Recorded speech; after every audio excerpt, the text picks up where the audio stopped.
Hey, what's up, y'all? Here we go with video number 8, I think this is. This one's called Human Bioelectricity Part 2. That was one of my most popular videos. So I want to thank everyone, and it was the first of my instructional videos. So now that I've added in some colors here and there and some more puzzle pieces, we're going to do a new updated one, Human Bioelectricity Part 2. And this one is called Animal Magnetism, Orgone, and the redirection of human vital energy, let's call it. Okay? So, first part. We already discussed how many structures in the body have an electrostatic capacity. You know, they can be described in electrostatics because of the currents that are flowing. I'll give a few more examples, and these are probably even better examples than the one I already gave. But you take the nervous system, right? So the nervous system conducts electrical impulses. And in a way, it's covered in these myelin sheaths, right? And so these things are like mini insulators, but there's like a chain of them. So what you get is what's called saltatory conduction, which is where it jumps over the insulators one little hop at a time. So that's one example. Now I'm going to go into some really crazy shit that most people don't know about, I don't think. It's called silica nanotubes. And nanotubes are like, in this case, there's a lot of silica in the body. And there's actually a lot of exotic matter in the body. Now this is some really crazy shit. Like most people know about the electricity and stuff, but I'm going to contend that there's exotic forms of matter in the human body. And that's actually a key to the functioning of our nervous system. And some of these exotic states of matter function as superconductors, which is interesting at room temperature. So that's interesting. Now, a lot of people never talk about even the basic electricity of the body's functions, but I mean, you have basic things like electroencephalogram, right? That's the brainwaves, commonly referred to as, you know, it's reading your brainwaves. And so that can tell a lot about the physiology and health of someone and the brain function, but it's very limited. They got this new shit, the squids, man. You're never gonna believe the squids. Subquantum interference device, I think it's called. It's our subquantum. It measures very subtle functions of the human energy body. Maybe it's called a anyway, it's an interface device. Anyways, they've been working on these for a while. I'm gonna try and avoid it. But my point is, okay, so there's all kinds of these subtle phenomena in the body, and you can measure a lot of them. And even existing technology that's common can do so in a variety of ways. But okay, here's what I'm going to talk about right here. This is something subtle too that a lot of people don't talk about, and this is the function of a carrier wave. So let's say, okay, you have a periodistic phenomena in the body, like the heartbeat, right?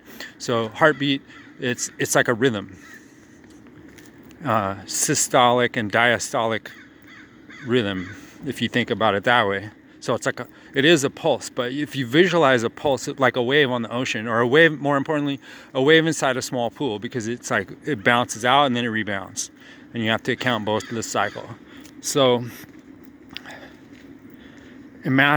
as we discussed, blood is a ferrofluid. So as it's pulsing through the body, it's having a wave pulse as well. In addition to the physical matter of the blood, you know, it also has an electrostatic pulse. And when you get into these wave phenomena like EMF, then you get what's called carrier waves. So when you superimpose two waves, if there's a wave with a longer wavelength, like, it's kind of subtle. Like, you have to be really looking for it to even see this other wave that's being carried. So let's say you have a primary wave, like the blood flow in the body, and the, you know, toroidal magnetic field that pulses with that. But then there's even another layer superimposed upon that. So it just functions as a carrier wave. Like, it's hard to explain to a common person. But let's just say once you get one wave pulsing, it's easy to piggyback others on top of it. And then they can have constructive and destructive interference. It's super complex. But anyway, let's just say that all these are key functions in the human body that are not commonly discussed. but that are known by some. And in fact, if you go back to Royal Rife and Wilhelm Reich and these different people, there's been, I think Michael Becker wrote the Bioelectricity. That guy did a groundbreaking study that made it to the mainstream kind of. And his second book, Cross Currents, is also worth a look. And that book is all about how electronic devices interfere with that shit. And how it's not accident. Well, I don't know how much he talks about the industry and stuff behind it, but it's not an accident. Like, the people who know about this stuff have been using it to fuck you up for thousands of years. Okay, so now this gets us back to the second part of our topic. So we talked about human bioelectricity, right? And then unfortunately, this is a nasty topic that's about to come up right now because of all the politics and revelations and shit that's going on. But as I said before, as I've said to many people, I don't know if I've said it in these videos, but all human religions in the world for at least 5,000 years are sex cults. And that's plain and simple. Like, it's hard for people to understand. They think the opposite. But I mean, just look at what's going on in the Catholic Church right now. So first thing you got to understand is these are all mishmash. This is all religions are just a mishmash. Like, they steal other people's shit. It's kind of the same as industry is still to this day. They steal other people's shit. They change the names. They change the design like a tiny, tiny bit, almost imperceptibly, and they claim it as their own. And they also denounce the people who actually wrote it as murdering barbarians, which they were. But there's no difference. They stole their story. They stole their methodology. They stole everything about it. And I mean, most of the religions of Earth go back to Babylon. I mean, at least the big three murderous, evil-ass religions that go around the world murdering all the non-believers. You know, what I call the cult of Babylon, and that's basically Islam, Judaism, and Christianity. It's all the cult of Babylon, but they won't admit it. And they actually try to claim they're different. That's funny. That's the funny part to me. You know, but they're actually all reading the same stuff. Okay, so let's add a layer to that. The Babylonians were extremely advanced mathematicians, and their astronomy was unbelievable. Like, if you take the common story that's taught in academia and look at what the Babylonians were able to accomplish with quote unquote no telescopes and stuff. Look at it. I mean, the star list. I'm big into the stars. I read all these books about, you know, the Babylonian names of the constellations, because you see the Babylonians had these algorithmic and geometric tables. You know, they're like probably about over 5,000 years old, and they have extremely complex geometry and math. And one of the main things we know that they were into was stars and planets, tracking the motion of them. And so they built these ziggurats, and a ziggurat is in essence like it's an astronomical device, and all the different levels and the angles of the brickwork and masonry and stuff, it's an observational tool. So you measure the angle, you're measuring the position. And so that's how, okay, think about what we're taught about Babylonian society. Like, it's a fucking desert for the most part, right? So it's all about the water flow. And so it's about, well, also their symbol is the fish. I mean, I could go on and on about all that shit. But basically, have you ever seen Dune? Especially the Sci-Fi Channel one? That's going to help you understand. Because that movie is all about what I'm about to tell you, which is how all the religions are based on a Middle Eastern sex cult. Not all the religions, but the big three, the biggest ones. And the Catholic Church, I don't even have to talk about. You know all that shit. But what I'm telling you, though, is these guys that people think are like, oh no, he's dishonoring everything, and I'm like, no, dude, that's the religion. That's what it is. He's doing it. You don't know. Your idea of what the religion is completely fucking nonsensical. Completely nonsensical, man. But it's all there. They're explaining to you everything about the current world system. Okay, and I've made extensive blogs and everything about how the United States is Babylon, and how they've iconographically used the religion and imagery of Babylon since day one. All those masons and shit. I mean, I could just go into all that shit. But ziggurats, pyramids, you know? This is what I'm saying. So think about it. If you were the class of people that knew how the stars move, you know, when the seasons happen, you know, when to this day, there's people in the US government right now that do long-range weather forecasting, and they're fucking astrologers with big computers. That's all it is. I met one of these dudes, okay? And they had these titles, these Hebrew titles, right? For these dudes. They were called like Sedekiel the Third and some shit like that, which is the angelic spirit of Jupiter. So I'm telling you, these motherfuckers exist. There's wizards. There's literal wizards that work for the U.S. government on long-range weather forecasting. I'm not even shitting you. And they got real fancy computers and whatnot like that. But it's the same thing. But think about the power that confers. You ever see that movie Trading Places? So how Eddie Murphy becomes a bajillionaire and he bankrupts these two old dudes. So that movie's all about the crop forecast, right? So what I'm saying is, what if you could forecast bumper crops and fucking and blights and all that shit decades in advance minimum? There's people that can do that. Because, okay, so the weather systems are based on the sun. And the sun has its own cyclic patterns and all this different shit. Okay, but we're skewing off the topic. The point is, these Babylonians who had all this super duper science ran their society with a sex cult. Okay, the cult of Ishtar. Everyone's heard the phrase Whore of Babylon. Well, for them, the whore was the goddess of the whole society. And the ziggurat was a prostitution temple. And the fucking star bitches lived at the very top. And I'm trying to tell you this shit, man. I know it sounds crazy. What do you think the Statue of Liberty is, man? David Icke and all these people, they've all talked about this shit. I gotta give props to Jordan Maxwell. He brought this shit out way back. He cracked the nut on this thing. He knew a lot early on. I don't endorse everything that dude says. He's not very detail oriented with some of his facts and stuff, but he's got the general gist of it pretty fucking solid, and he's good at communicating it. But anyways, the point is, if you look into this, and he said that what I'm saying too, I have to give him credit. Jordan Maxwell said the same shit, and I didn't believe him forever, and I just passed it over. But he said the same thing. All religions are sex cults.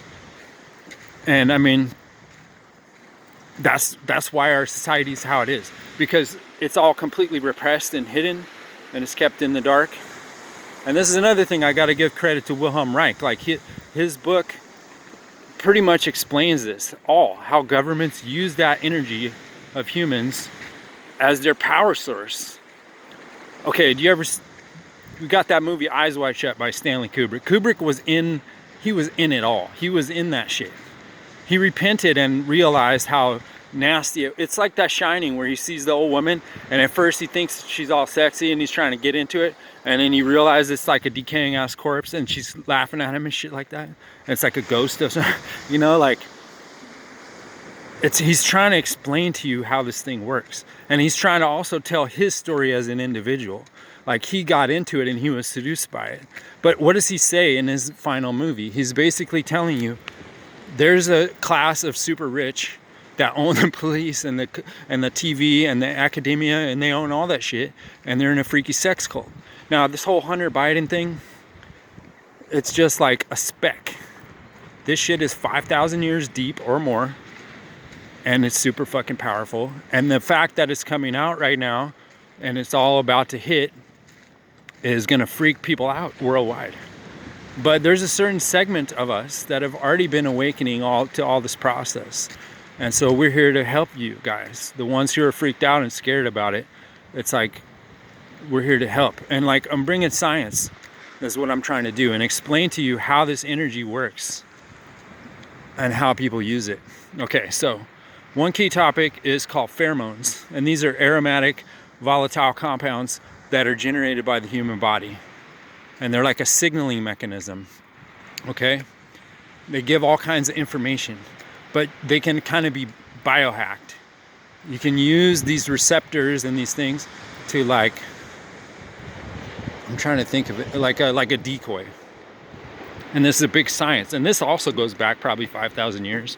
And it's the science of bewitching the human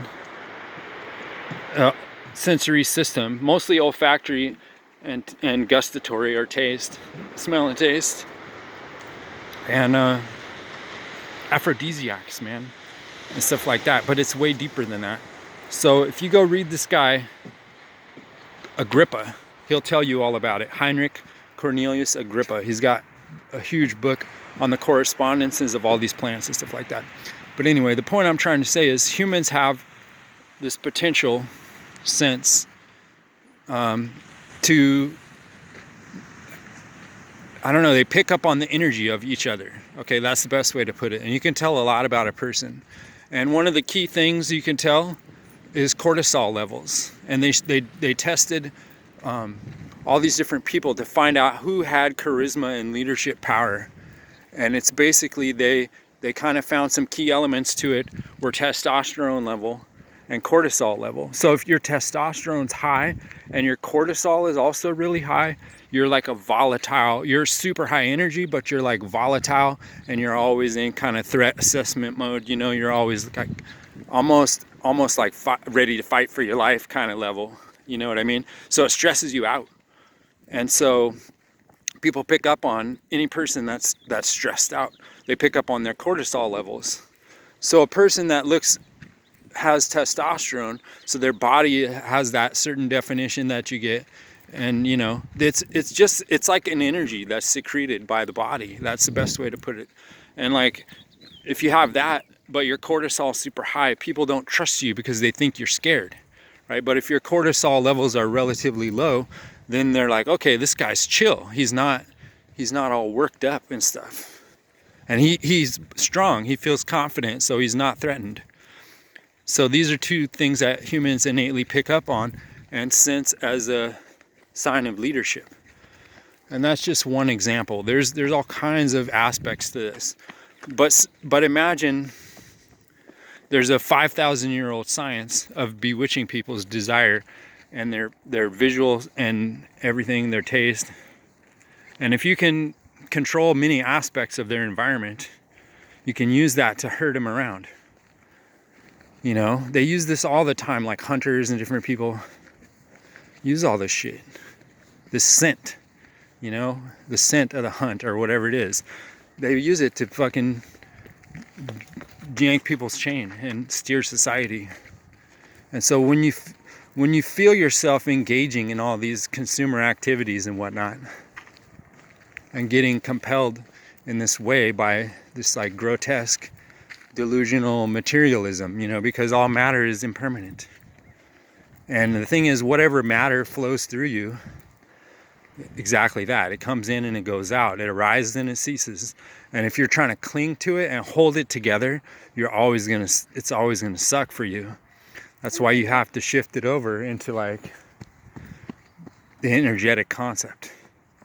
And so that's my purpose with the bioenergy, bioelectricity video, is to get people to understand that, how it's used, how it's manipulated, and how if you understand it, you can perfect your own health. So that's today's video, Human Bioelectricity Part 2.